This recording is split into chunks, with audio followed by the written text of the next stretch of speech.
It takes a lot of energy to heat or cool enough air to make your home comfortable. And with most traditional HVAC systems, you see that on your energy bill. Space heating and cooling make up the biggest portion of a home's energy use at a whopping 48%. But geothermal heat pumps can provide some much-needed relief from the heat with just a fraction of the energy use.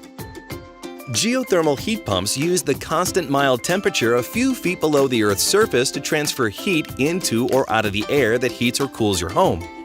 In horizontal systems, coiled plastic piping is placed in wide trenches at least 4 feet deep, depending on climate, soil, and other factors.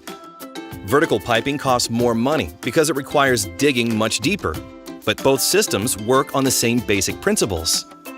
A liquid runs in the loop from the heat pump under the Earth's surface. In the summer, the heat pump pulls the heat out of your home's air and runs it through the pipe system. In the system, it transfers the heat to the ground and cools the liquid down closer to the ground temperature. The cool liquid then comes back in and receives more heat that was taken out of the air, cooling down the home. In the winter, it warms the liquid up to the ground temperature where the heat can be transferred to the indoor air to help your house reach its set temperature.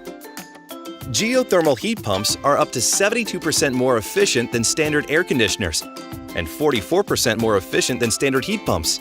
But these heat pumps have more to offer than just savings.